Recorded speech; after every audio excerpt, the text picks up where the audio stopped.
We shall continue then here with our discussion of the t-test, or just hypothesis testing in general.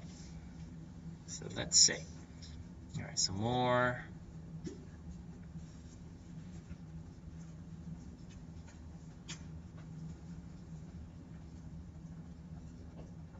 So more on hypothesis testing.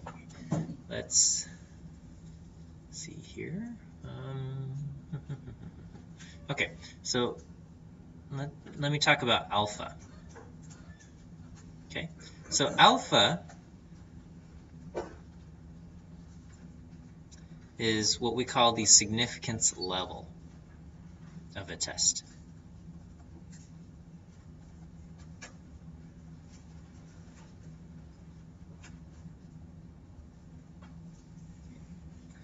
And the most common choice for alpha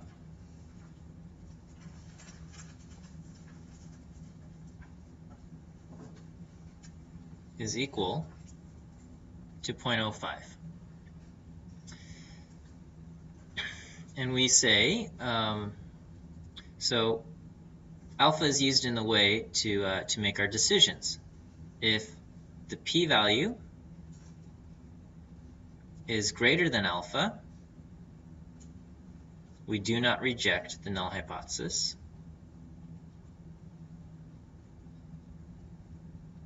And if the p-value is less than alpha,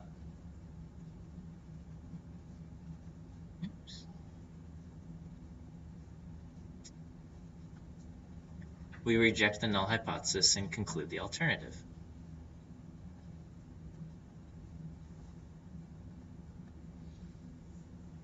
Okay, so your choice of alpha will make a significant difference here. Okay, if you choose, and again, remember the p-value is the probability of observing your data if you assume the null hypothesis were true. And essentially, you're drawing a line in the sand, or an arbitrary line, where you're saying, if my p-value, if the probability ends up smaller than this number, I'm going to say it didn't happen by chance, but is evidence that the null hypothesis is wrong. Okay, so your choice of alpha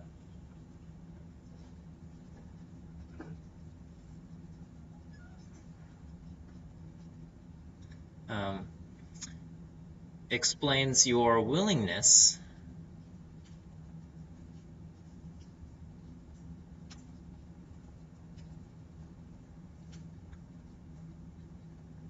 to reject the null hypothesis and say your data is not merely a result of random chance.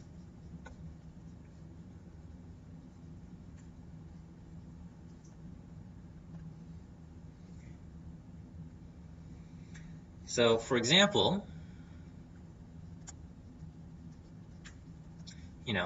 you do a t-test,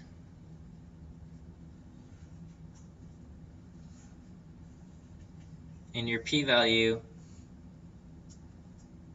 is equal to 0.02. Okay, and so you can say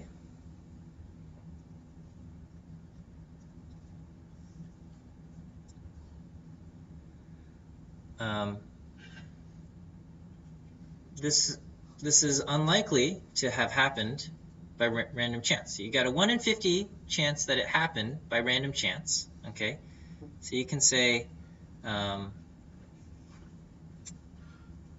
p-value is small,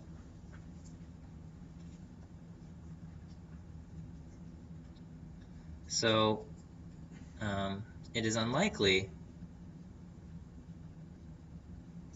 we observed our data from random chance alone.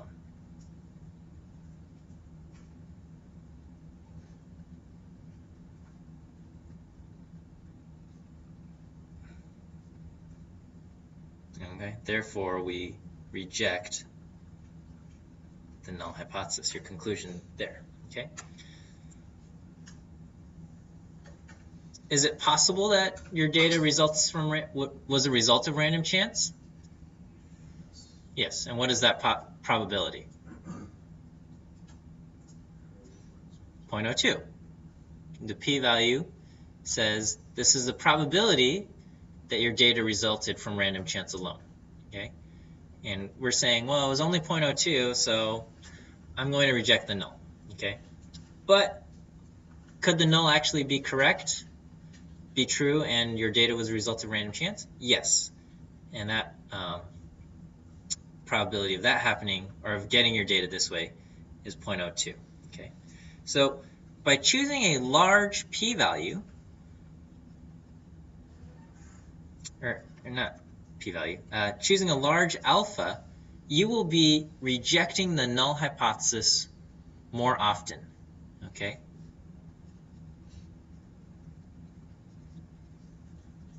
So you have a choice of your alpha. Choosing a large alpha will lead to rejecting the null hypothesis more often. Okay? Inevitably, you're going to reject the null even though the data was a result of random chance. Okay?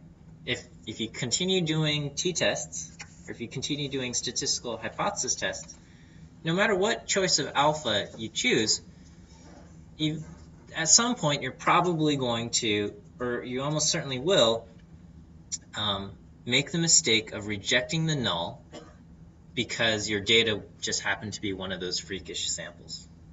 Okay? And choosing a large alpha will lead to rejecting the null hypothesis more often. And the negative side of that, okay, the downside, is that you are more likely to mistakenly reject the null hypothesis.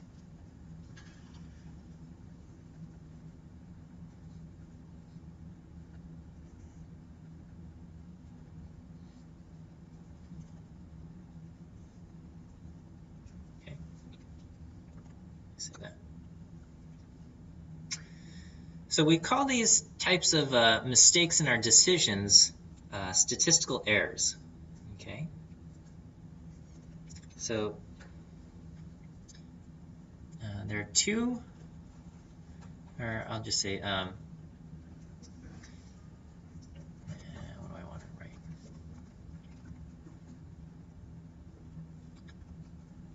Sometimes our data will lead us to making the wrong decision.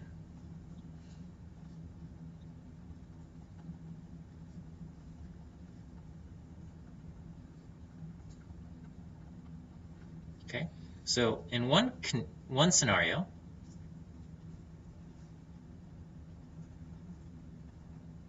okay, the null hypothesis is actually true.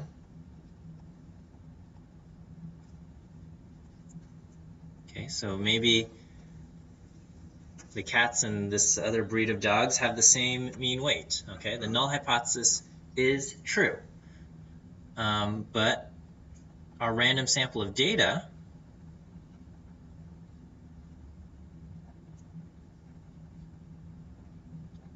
leads us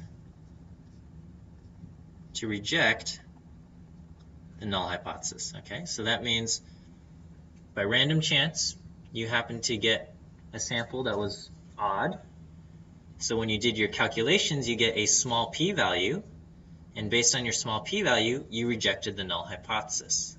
Okay, if that happened, that's a mistake, right? Because the null hypothesis was actually true, but you've concluded that the null hypothesis is false. Okay, this is called a type 1 error.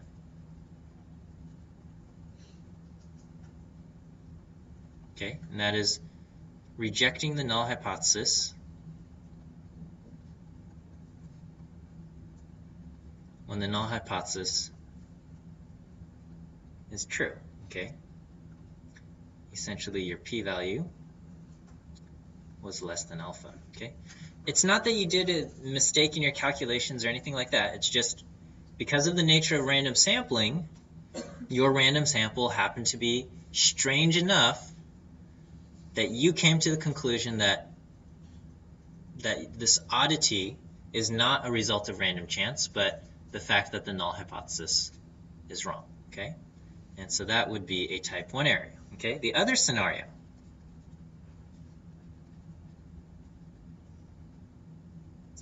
the null hypothesis is false. Okay, in actuality. Okay, but your data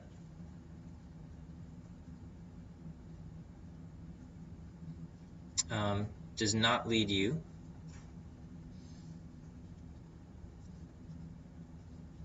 to reject the null hypothesis. Okay, and there's a few reasons why this could happen. Okay, so essentially your p-value is greater than alpha. Okay, the most common reason why you don't reject the null when the null is false, okay, most common reason is your sample is too small.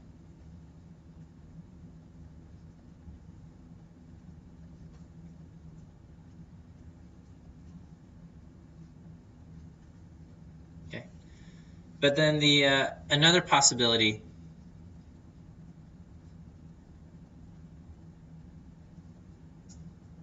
is that you happen to get an odd sample that made you to believe that the null hypothesis is true. Okay, so so we know that the average height of men is higher than the average height of women. Okay, now if you just took a sample of 2 men and 2 women, it's probably not going to be enough, statistically speaking, for you to come to the conclusion that the average height of men and average height of women are different. Okay, if you have a small sample, it's probably not going to be enough to come to that conclusion. Okay, on the other hand, you could take a slightly larger sample, but because of random sampling, maybe your random sample happened to have more men that were on the shorter side and more women that were on the taller side, and so your random samples led you to not reject the null hypothesis. Okay, so the other possibility is the random samples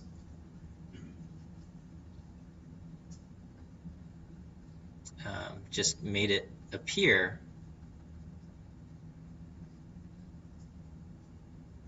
that H0 is possibly true. Okay, and so if that were to happen, we call that a type 2 error. Okay, and that is we choose not to reject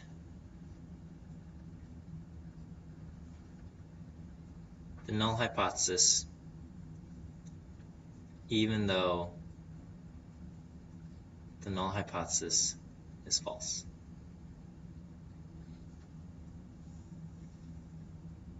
Okay, so both of these mistakes we want to avoid. Okay, and so here, let me just draw a little chart.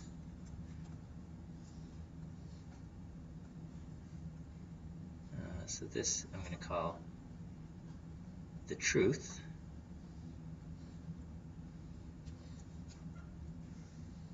And over here we have our decision. Okay, so the truth is the null hypothesis could be true, or the null hypothesis is false. And our decision, okay, is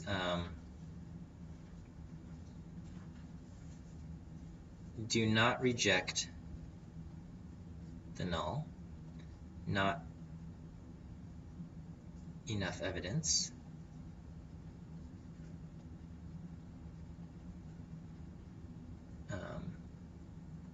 we'll just say not enough evidence, or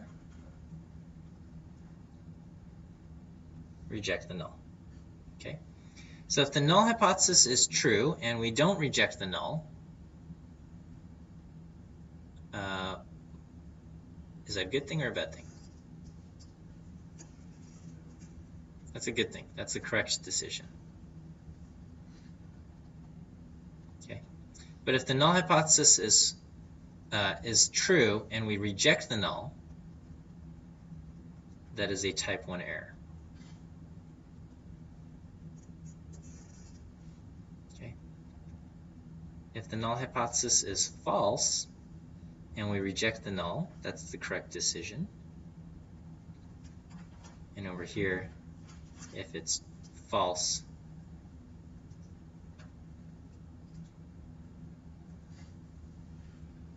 but we don't reject it, that's a type 2 error.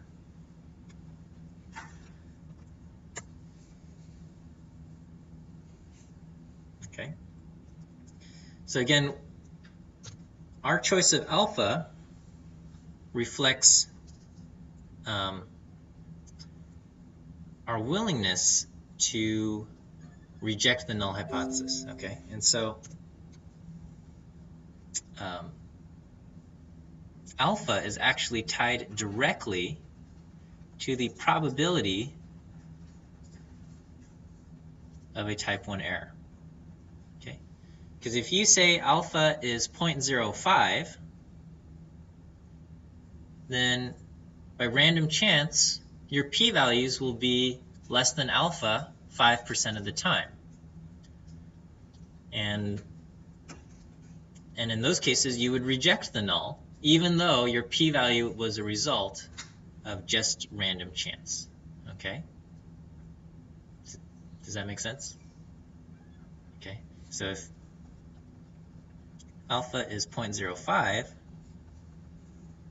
then by random chance alone, your p-value ends up less than alpha. Okay, in those cases,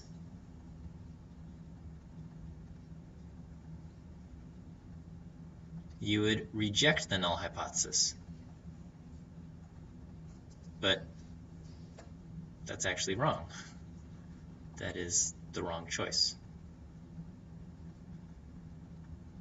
Okay? Because your data, or your p-value, is merely a result of random chance. Okay? So, large alpha will increase type 1 error. And small alpha will decrease type 1 error. Okay, so why not just pick a small alpha always? Okay, well, the flip side is that if you pick a small alpha, that means you are rejecting less often, and so that means you're increasing your risk of a type 2 error. Okay, so small alpha will decrease type 1 error, and I'm going to add, but will increase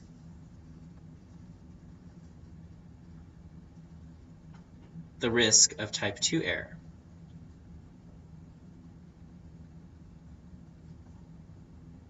Okay, and on the other hand, a large alpha will increase type 1 error, but will decrease the risk of type 2 error. Okay? Because based on the data you have two choices. Either reject the null or not reject the null. Okay? And whenever you make a decision, there's always the possibility that you're making the wrong decision. Okay? It could be you reject the null, but maybe that's the wrong choice. Okay, well, you say, well, maybe I don't want to take that risk, so I'm not going to reject the null. But that could also be the wrong choice. You don't know, okay? Based on the data you have, you just have to make the best decision you can. All right? That's all of life, actually. Every decision you make. It might not be the right one. Okay, so our choice of whether, so generally speaking, we can choose to have a large alpha or a small alpha when we do research, okay? Now, because of convention and just over time, alpha 0.05 has become the standard, okay? And that's what's most frequently used. But alpha equal to 0.05 may not always be the best choice, okay? And so we should choose a large or a small alpha depending on the situation, okay? So when would we want a large alpha and when would we want a small alpha?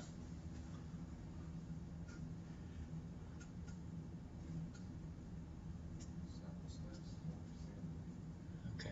Well, just assuming that the data that you have is the same. So here, let me just do a little example here.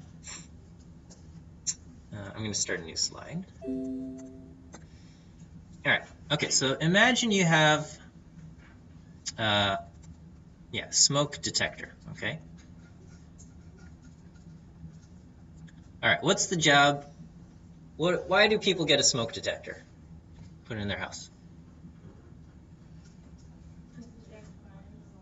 Yeah, its primary job is to alert you if there's a fire, right?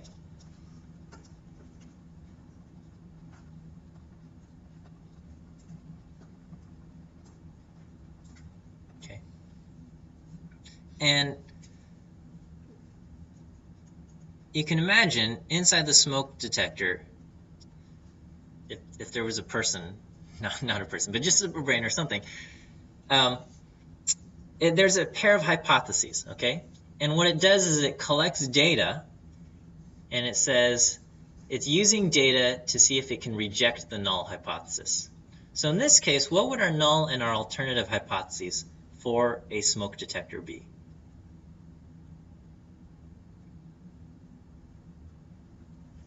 Okay. Yeah, so one of them is going to be there is a fire, and the other one is there is no fire. Which one would be the null, and which one's the alternative?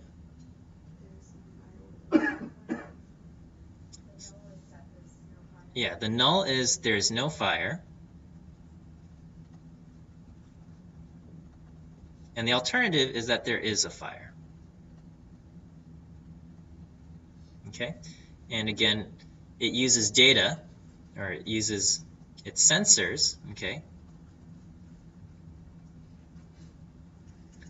to collect data, and the data is always used to reject the null or support the alternative, okay? Just remember, data is always used to support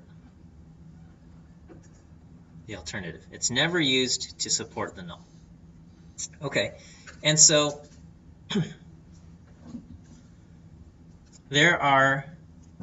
so smoke detector has two jobs, okay?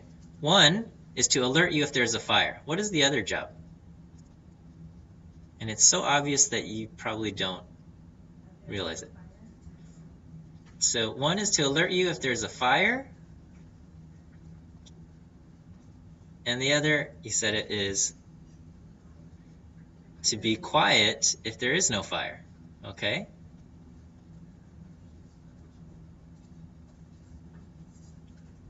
Okay, this reflects correct operation. Okay, if it alerts you if there's a fire and it's quiet when there's no fire, that's a good smoke alarm or smoke detector. If it doesn't do either of those things, it's a bad thing, okay? So we have what is a type 1 error in the context of a smoke detector? And what is a type 2 error?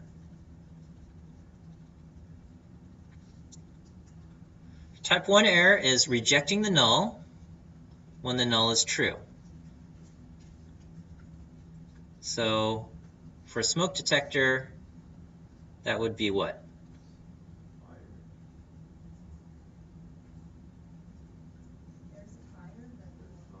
The null is true, so that means there is no fire, but the smoke detector has rejected it. So it's sounding an alarm. Okay? So null is true, so there is no fire.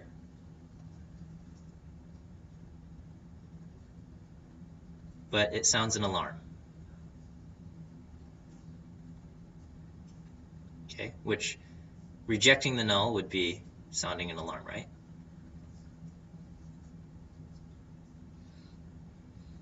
And nulls, okay. On the other hand, what is the type 2 error? Not rejecting the null.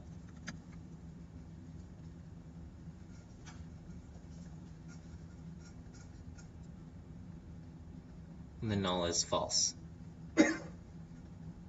Okay, so in the context of a fire alarm, okay, there is a fire. The null is false.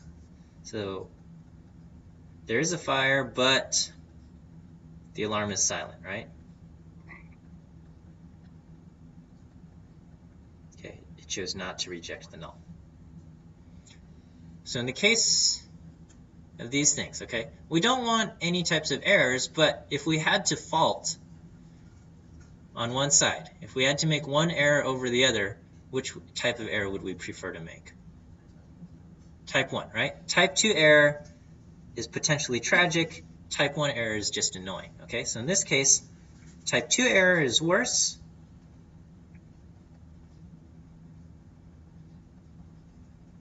Than type 1. So do we want to pick a large alpha or a small alpha?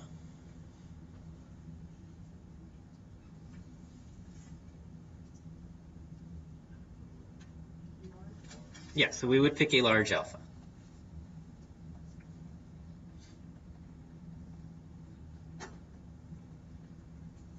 Okay, because we're more willing to make a type 1 error than we are a type 2 error.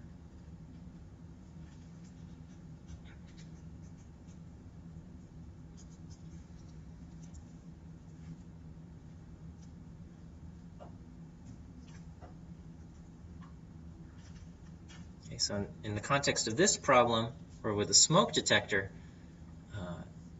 we would agree that it's worse if the smoke alarm is quiet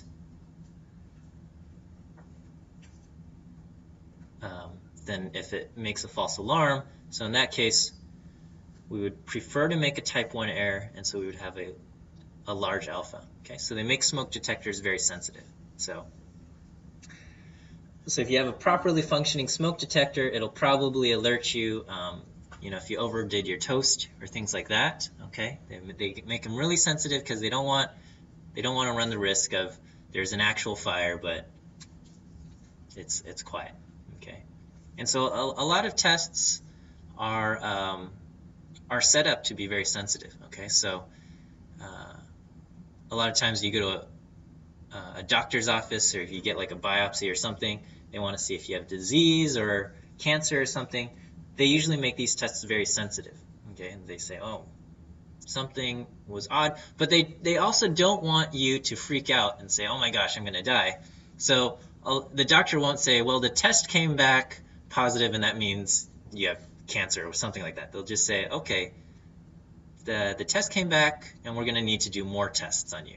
Okay, if they do an initial screening type of thing. Okay, so a lot of times they'll do these things, and then if something comes back, they'll ask you for additional screening, because those initial tests are very sensitive and they want to just make sure they're not saying you're healthy when in fact you have some disease. Okay. On the other hand, can you think of a situation where a type 1 error is worse than a type 2 error?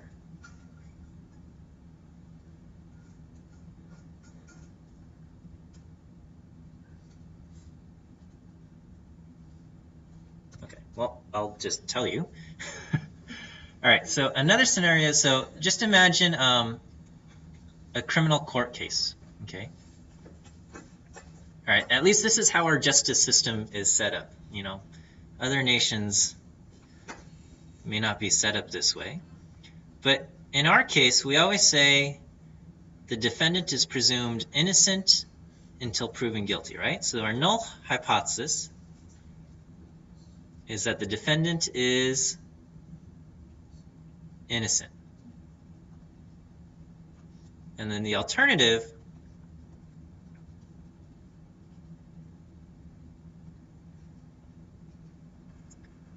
is that the defendant is guilty. Okay? And it's the prosecution's job to present evidence that the defendant is guilty. Okay? So evidence is always used to support the alternative hypothesis. Okay? Because if there's not enough evidence, then the judge would just dismiss the case. Okay? We don't have the burden of proof falls on the prosecution, not on the defendant. Okay? Unless you're already convicted and you're trying to appeal it, then it reverses around. But for the initial trial, burden of proof falls on the prosecution. Okay, so what would a type 1 error be, and what would a type 2 error be?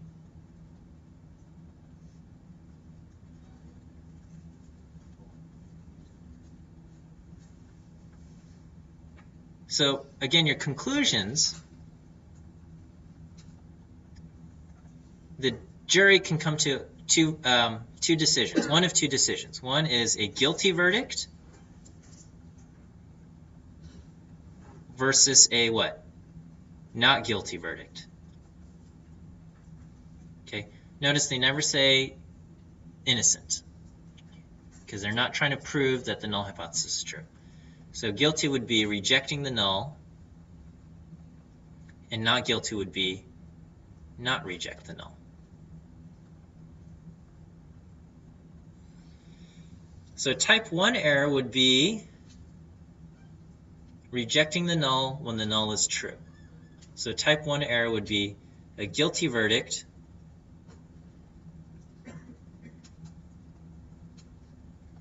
if the defendant is innocent.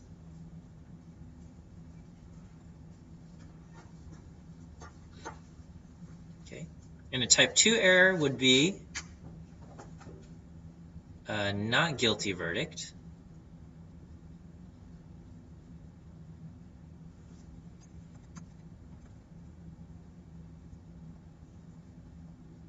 if the defendant is guilty.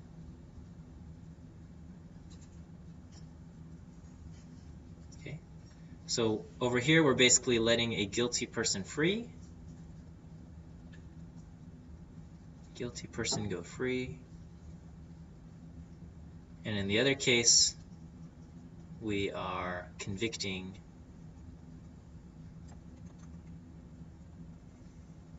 an innocent person. Okay, again, we don't want to make either type of mistake. In,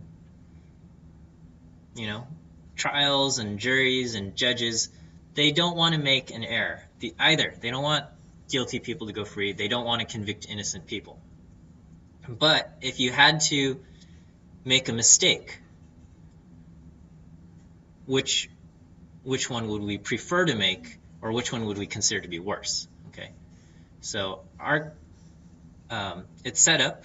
Our court system is set up, and I think the framers of the Constitution, and I would agree that the type 1 error is worse than a type 2 error. It's worse to imprison or convict or possibly execute an innocent person than it is to let a guilty person free. Okay, so type 1 error is considered worse. Okay, so do we pick a large alpha or a small alpha? I'm sorry? Yeah, we choose a small alpha. Okay, and so that's how we do things in America. And they actually tell you this if you were selected for a jury or you see it on TV or things like that. What does the judge or the defense, they might bring this up. They say before you convict, or you want to be sure you are sure beyond a reasonable doubt. Okay, so only if the evidence is so compelling that you are sure beyond a reasonable doubt should you come to a guilty verdict. Otherwise, don't make that decision. Okay. And so I think, did anyone listen to the Serial podcast? Okay, so I think that's why it was very compelling, because it was about this, right? It was, did the jury make a type 1 error? And things, there's something in us that says, oh, we don't want to do that, and that's why these stories are compelling, because it turns out, oh, well, based on the evidence, it didn't feel like the case was super strong. It doesn't prove that the defendant is innocent, but they went through all of the evidence and they said, well, maybe the case wasn't as strong as they would have had you believe. I'm sounding like getting cold. I don't know what's going on. Is it really cold? I'm like, usually I'm like up and active, and so I don't feel the temperature. I'll send an email and say, don't make the room so cold. Okay. Which is worse, a room that's too cold or a room that's too hot? Okay. The answers to that, I guess, depend on every person individually. All right. Okay. So let me talk about one-sided and two-sided tests. One-sided, also known as directional tests, versus two-sided or non-directional tests.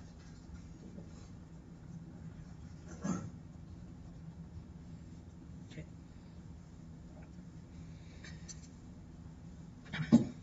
So the null hypothesis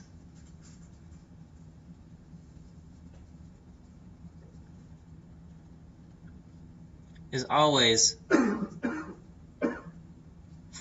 at least for a t-test, is that mu1 is equal to mu2. All right. So let's just go back to our in the context of mean height of men versus the mean height of women. Okay. So the null hypothesis would be that men and women have the same mean height.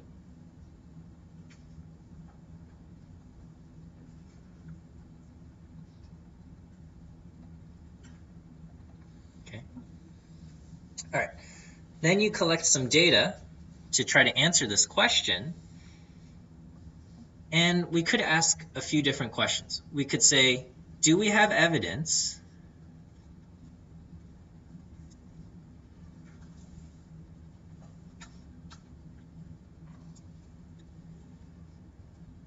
that the mean height of men is different from the mean height of women?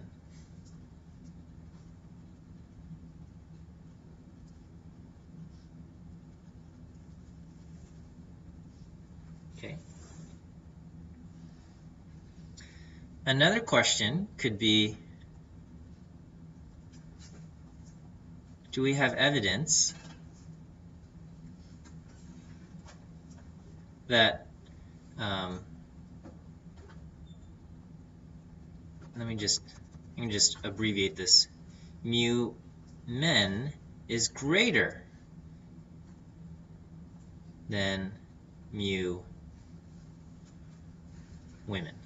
Okay, so that's another way.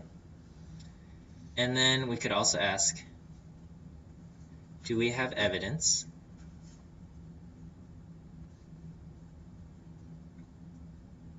that mu men is less than the mean height of women? Okay, is it all right that I'm abbreviating it this way? Okay, so in each of these cases, our alternative hypothesis would be that mu for the men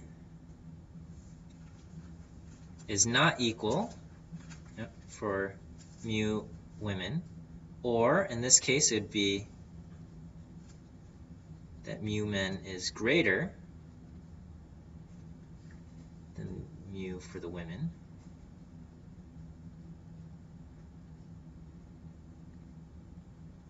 Is less than mu for the women. Okay? So this one is a non-directional test. And let me, let's just say your data, where can I put this? Let me just delete this part right here. Mean height of men versus mean height of women. Let's just say your data was that for the men, Y bar, I forget, 69.4, and for the women, Y bar was 64.5. Okay, so let's say this was it for our data here. Okay, so in all of these things, our observed difference, actually because it's the same for all of them, our observed difference is equal to 4.9 inches. So whenever you have a non-directional test, you're going to go through your test, and you find your test statistic, and you find your area, but then you also have to double that because you're interested in both a positive difference of 4.9 and a negative difference of 4.9. Okay, so this is for non-directional test. Non-directional, both a positive or a negative difference is of interest.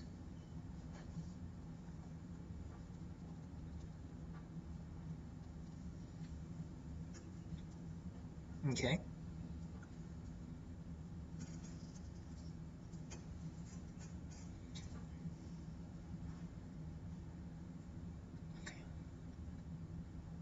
Over here, we go to 4.9, and because it says the mean height of men is greater than the mean height of women, we're only interested in 4.9 or something more than that. Okay, so only to the right. Because it's greater than here, we're only interested in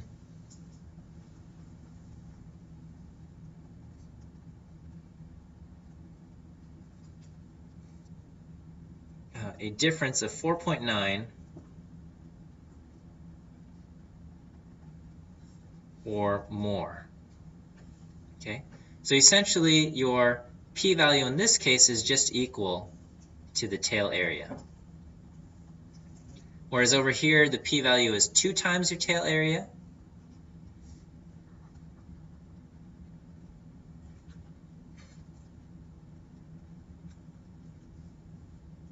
Over here, your p-value is just the tail area. Okay.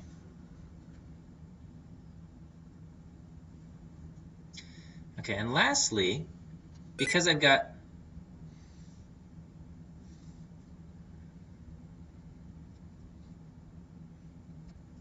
a less than sign, I would go to 4.9 and find everything less than 4.9. Okay, so we want to know, we are interested in 4.9 or things that are less, or differences that are less.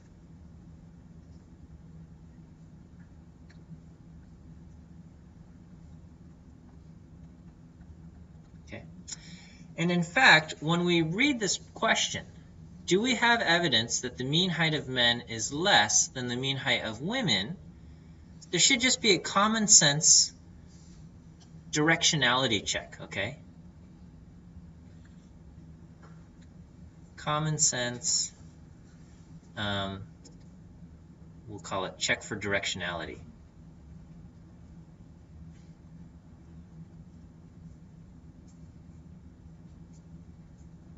Okay. When we looked at our data, what do we see?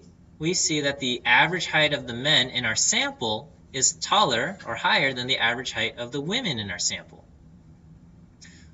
So would our sample of data provide any evidence that the average height of men is less than the average height of women?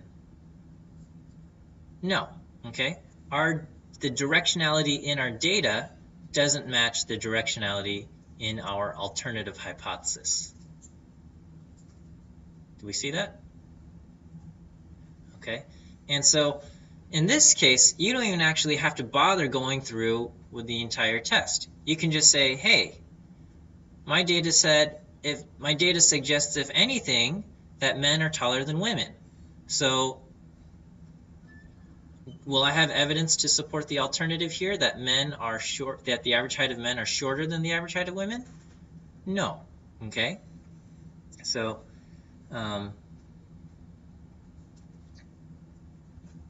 our data suggests that mu men is greater than mu women. Okay? You have to go through the test to see if that difference is significant, if it's statistically significant, but you don't have to go through the test to see that the data would just suggest that mu for the men is greater than mu for the women. Okay? So our data suggests that this, so we have no evidence to support the alternative that mu men is less than mu women. Question? What if your task is the average height of women less than the average height of men? I know it's the same thing as asking. Yeah, so if we said, do we have evidence that the average height of women is less than the average height of men? The answer to that, it would fall under this thing. Okay, all you're doing is you're just switching the signs around here. Okay, or not the signs, but the position here. Okay, and But would it ever be? I'm just trying to think of a situation where it works with -4.9. yes. Okay, so all right, I'll address that right here. Okay, did you guys get all this written down? Okay, so his question is what if you called, so we have men, y bar 1 equal to 69.5, and women, y bar 2 equal to 64.5, or whatever it is, something like that, okay? And we said, what if we asked, do we have evidence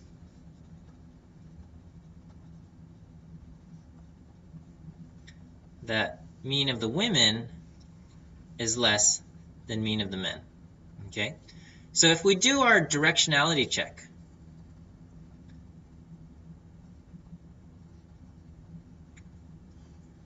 does our data match the directionality of this question? Yes. Okay, the data matches, so we would have to continue on. Okay.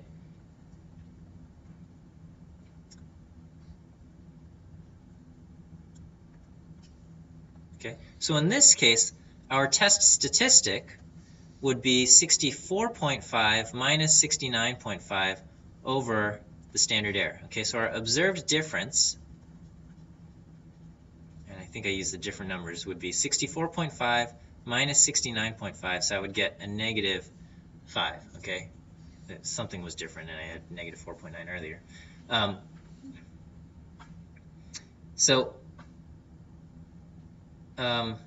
What am I doing?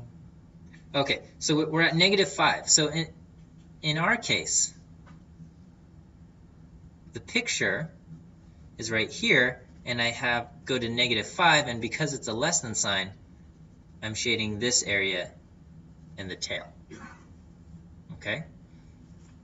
So let's compare that to what we had over here at 69.4. That was the difference. So I have 4.9 and I'm going to the right because I'm looking at this greater than sign right here. Okay. Over here, I have negative 4.9 or negative 5 and I'm going to the left. Okay. So essentially, it's the same thing. Okay. It's the same thing, especially because the t-distribution is symmetric. Over here, we're going to the right because of the greater than sign. And over here, because of our less than sign, we're going to the left. Okay. But the t-distribution is symmetric, so the area in our test statistics will be the same. Okay. Not exactly because I have 5 over here versus 4.9, but if the test statistics were the same, the areas in the two tails would be equivalent. Okay. Does that make sense? There's an important, I gotta hurry quickly here, all right.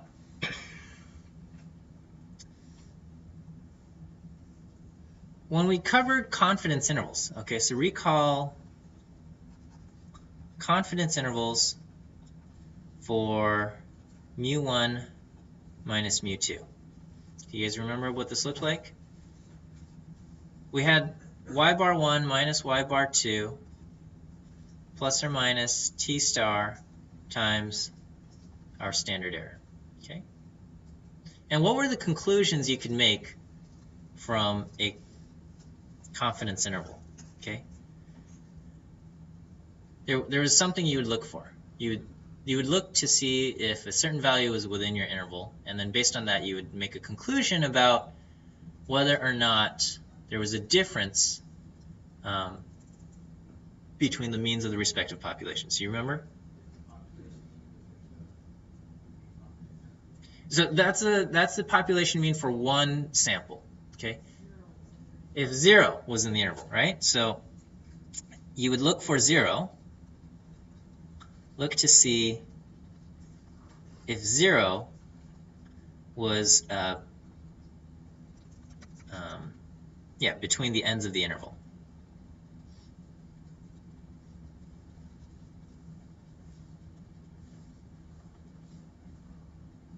Okay. And if 0 was in the interval,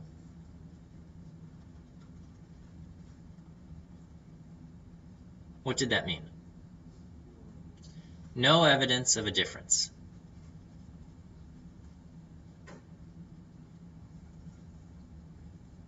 Difference between mu1 and mu2.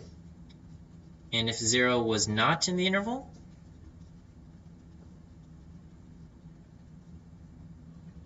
what did that mean? Okay, yeah, there is evidence of a difference.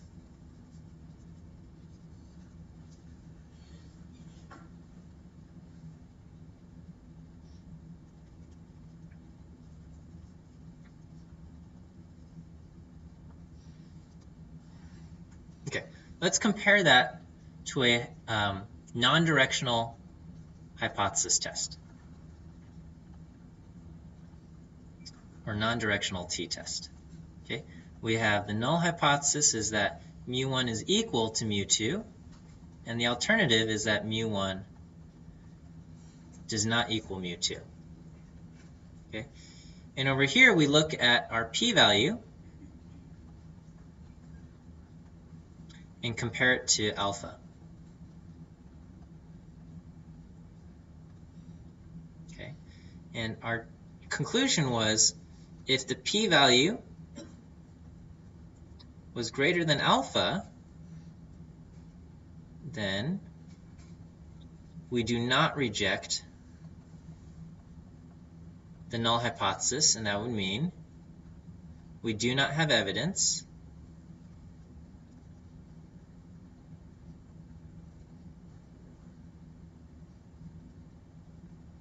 that mu1 is different from mu2.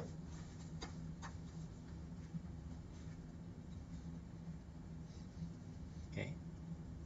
And on the other hand, if the p-value was less than alpha,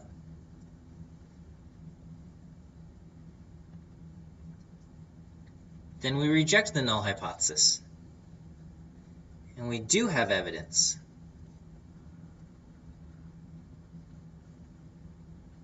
that mu1 is different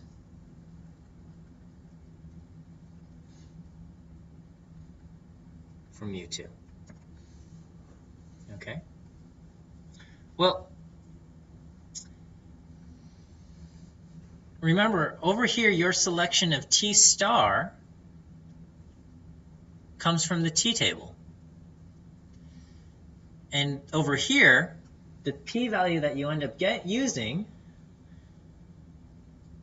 comes from the test statistic that you look up in the T table. Okay?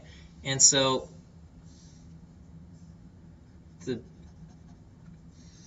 the link is that a confidence interval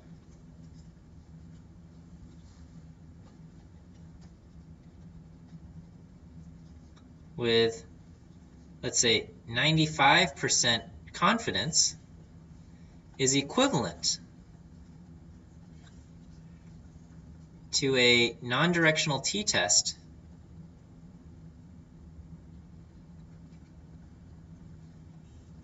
with alpha equal to 0.05. Okay? Or in shorthand, or in generic form, a CI with 1 minus alpha percent confidence is equivalent to a non-directional t-test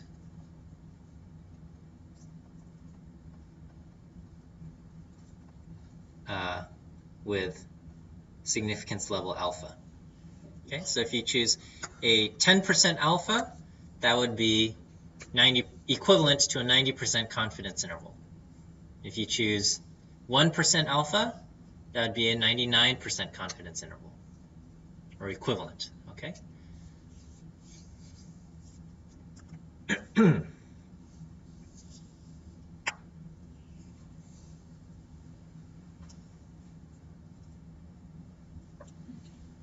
My hand gets tired too. All right, so let's just try. We'll try a little brain tests here. Okay, so let's say you do a non-directional t-test.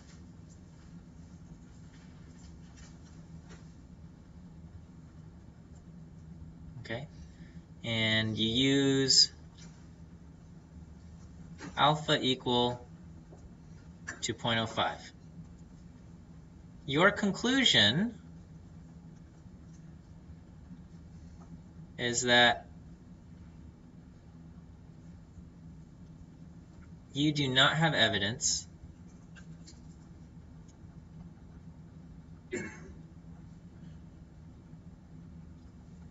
to reject the null. So this is the setup. I'm not giving you any data. I'm just saying you've done a t-test, you used alpha 2.05, and the conclusion was you don't have evidence to reject the null hypothesis. Okay, let's say someone else took the same data. They didn't see what you did, okay? Someone else takes the exact same data,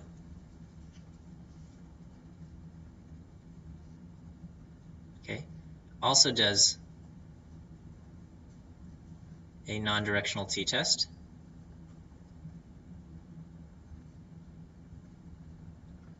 This time they uses alpha equal to 0.01.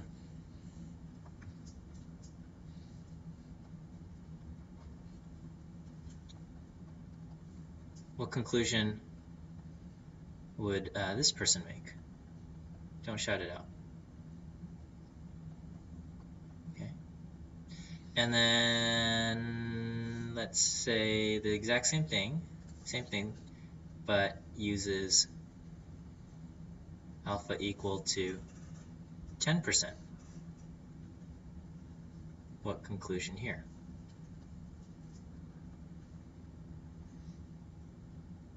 Okay, and we'll do another one.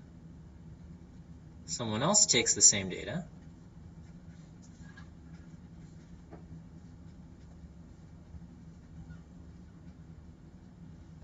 decides to make a 95% confidence interval. Is 0 in the interval? Dot, dot, dot. What about for a 99% confidence interval? Is 0 in the interval?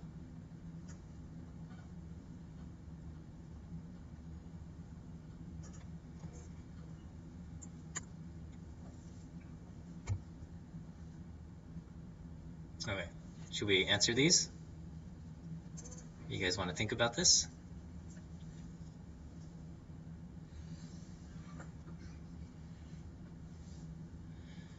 Okay, this first one. Someone else does the same test, non-directional, but they use alpha equal to 0.01 rather than your alpha 0.05. What conclusion would this person make? Reject the null, don't reject the null. Do not reject the null, right?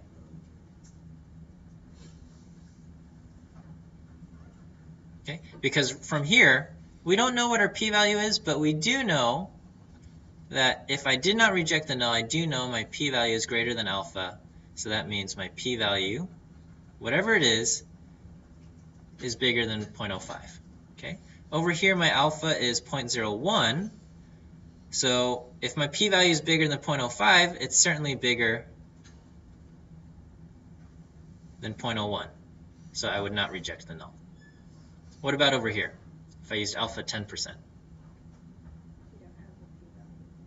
Yeah, so here we don't know, okay? Without knowing the p-value,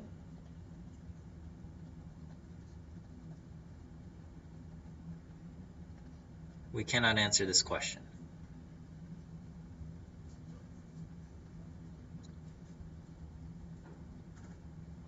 Okay? Is that all right? Because alpha could be, our p-value could be 7%, and at 7% we would reject if alpha is 10%. But our p-value could be 20%, and in that case we would not reject the null. So we don't know unless we see the p-value. Okay? If somebody makes a 95% confidence interval using the same data, would 0 be in the interval? Yes, because we did not have evidence to reject, so 0 is in the interval. And over here, 99% confidence interval, is 0 in the interval? Yes. Okay? If 95% confidence interval has 0 in it, 99 is going to be wider than that. So if 0 is in between here and I just go wider, then it will definitely contain 0. Okay?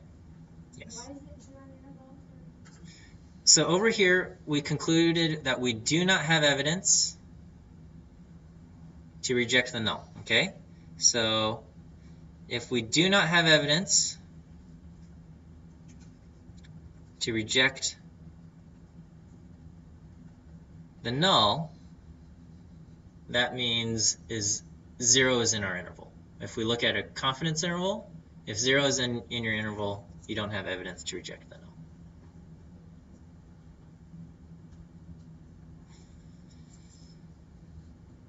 Sorry, did we know what the p-value was? No. I just gave you this, and I said, based on this information, I never gave you the p-value. But from reading this problem, you can conclude that whatever your p-value is, it's bigger than 0.05. Okay? So because of that, we know not to reject the null if alpha was 0.01. Over here, we don't know the p-value, so we can't answer if the p-value is bigger or smaller than 10%.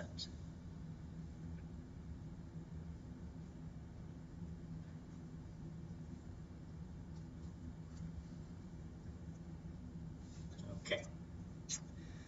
I'm going to run out of time here, but I can cover this last topic. Okay. And this is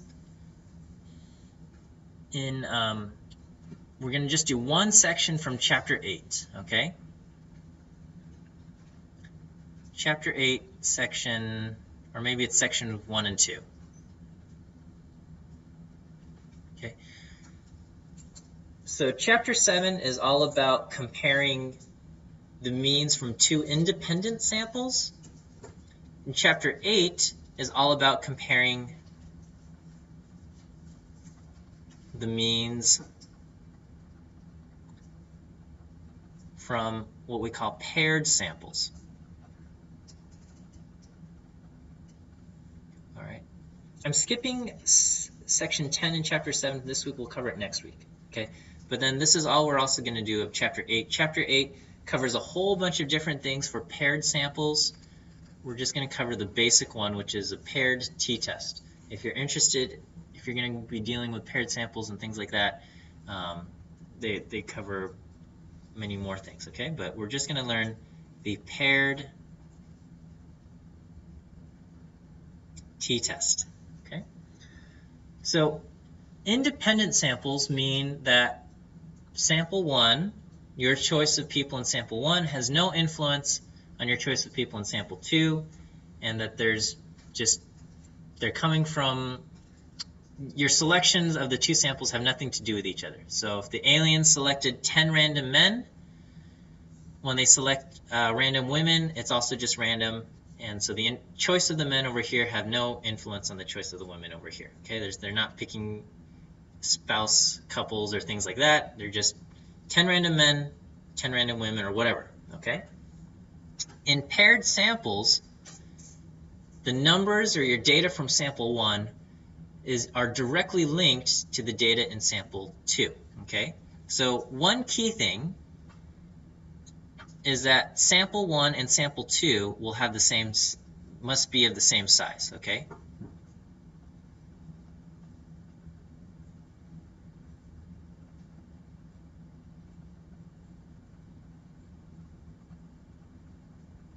Okay. There's a one-to-one link between each data point in sample 1 to a data point in sample 2. Okay, that's why we call it paired samples, because the data points are paired to each other.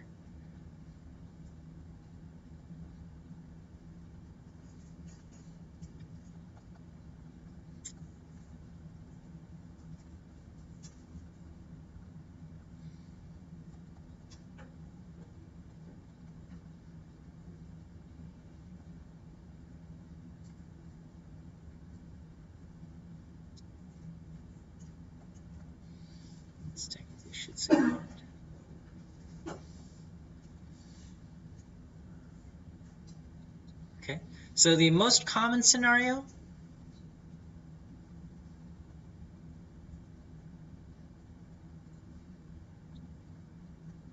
are before and after measurements.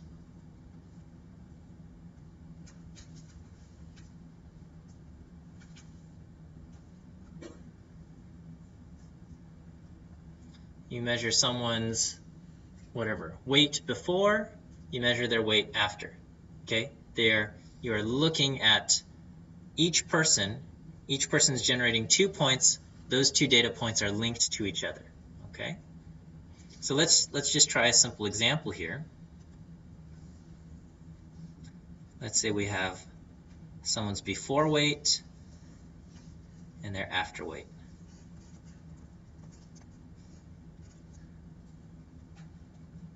Okay. So let's say there's a new magic drug, okay? Magic weight loss drug. And they say you take this drug, you're guaranteed to lose a few pounds. Not a lot, just a few pounds. Oh, okay, that sounds good. But they say you can only do it once a year, so otherwise you could hurt yourself or something. I don't know, whatever. Okay, so let's say their before weight was 260 after they took the drug. 255. Someone over here, 195 after the drug, 190. Another person, 240 after the drug, 236. And over here, 170 after the drug, 166. Okay. So if I create summary statistics here, N1 here is 4, N2 here is 4, Y bar 1 is, let me just pull up R really quickly.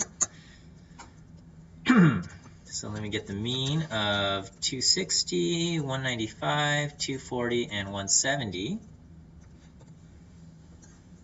216.25. Y bar 2 for the after.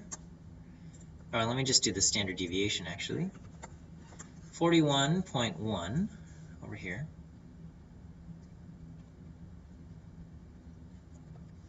And Y bar 2, I have 255, 190, 236, and 166. 211.75 for the mean. And the standard deviation is 40.93.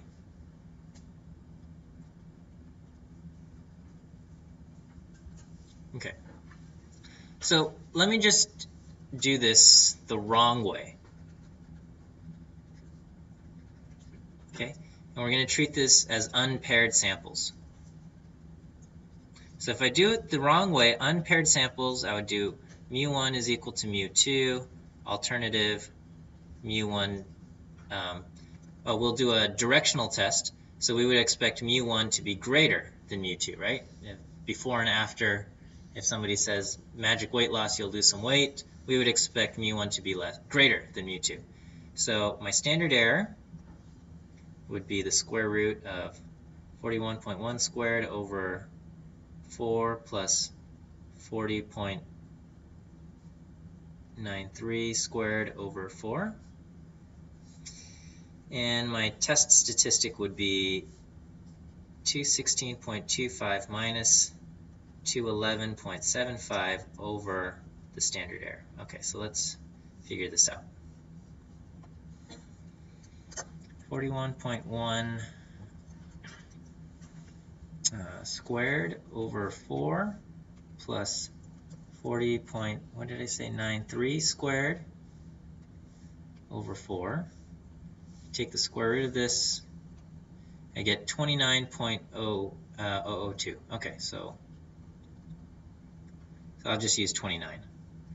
And over here I have 216.25 minus 211.75, 4.5. And you divide that by 29. And I get a test statistic of 0.155. Okay? And if I go to my t-table and I have, let's say, 6 degrees of freedom, 6 degrees of freedom, and I'm looking up 0.0155, what is my tail area? It's going to be greater than 20%. Okay? Tail area greater than 20%, and so that means my p-value is also greater than 20%. And I would say my conclusion would be that I don't have evidence that the weight loss drug makes a difference. Does that make sense? Okay. But if we look at the data, does it seem like the weight loss drug is working? Yeah, they didn't make crazy claims. They just said you take the pill, you're going to lose a few pounds. Okay? And it looks like everybody who took the pill lost a few pounds. Okay? So we have to treat this as paired data. Okay? And so when you treat it as paired data, you have to create a difference column. Or actually, let me use another color here. Okay, so we just do 260 minus 255. This person lost 5 pounds. This person lost 5 pounds. This person lost 4. And this person lost 4. Okay? So the number in my difference column is 4. And my average difference is 4.5. And the standard deviation of the difference is going to be the standard deviation of 5, 5, 4, 4, 0.577.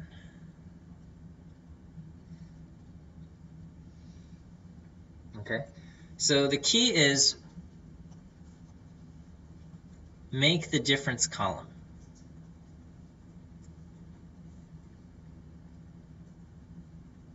And once you make the difference column, that is the only column that matters.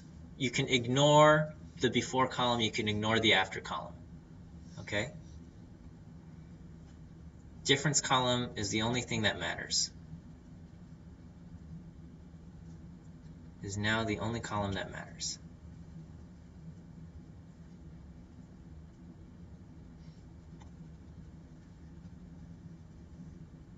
Okay?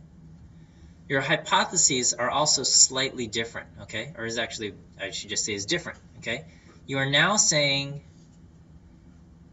that the average difference is it equal to 0 versus is the average difference not 0, greater than 0, or less than 0. So in our case, because we're looking at a weight loss drug, we're expecting the difference between the before and the after to be greater than 0. Okay, we're expecting them to lose a positive amount of weight. Okay, so this is our hypotheses. Don't say mu1 is equal to mu2 because that's suggesting you have two populations. Here we're just looking at the population of the differences. Okay, and your data is just these numbers now. Okay, so you have a test statistic. Okay, test statistics is always observed minus difference, or not difference, minus expected over the standard error. So in our case, it's going to be d bar minus 0 over the standard error. Okay, the standard error for one sample is going to be the standard deviation over the square root of n. Okay, so essentially this just becomes d bar divided by standard deviation of the difference over the square root of n. Okay, so just like confidence interval for one sample, s over the square root of n, s of the difference. Okay, so I've got 0.577 divided by the square root of 4.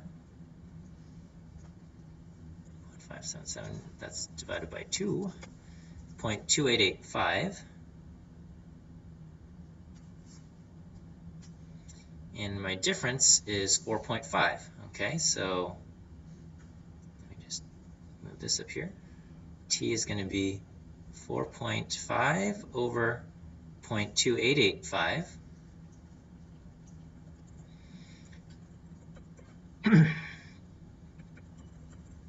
And I get now a test statistic of 15.6. Okay, so that's very, very big now. Okay, we're 15.6 standard errors away from the mean. Okay, so we would look this up in our t-table. Okay,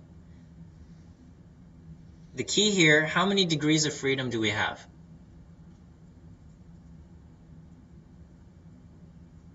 3 degrees of freedom, okay? Because the difference column is the only one that matters, okay? So we're just going to use n minus 1 for the degrees of freedom, okay? So degrees of freedom is going to be n minus 1, so we have 3 degrees of freedom.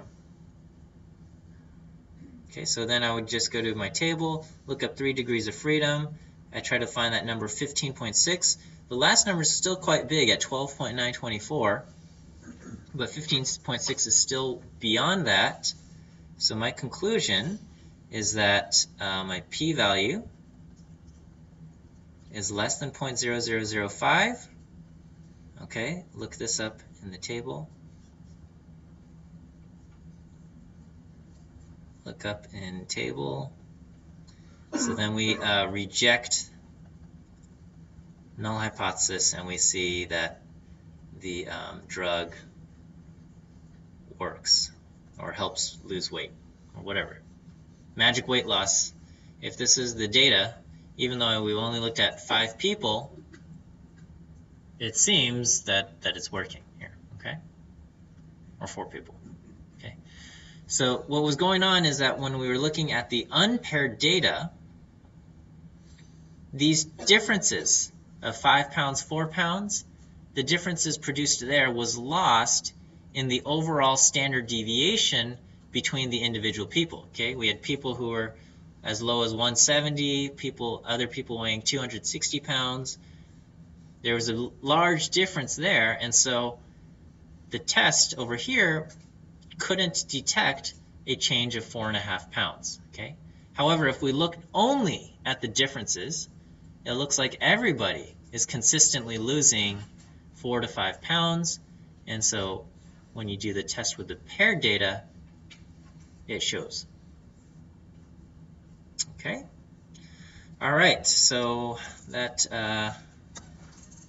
it for today. We'll see you guys next week. You'll have a quiz on all of this stuff, so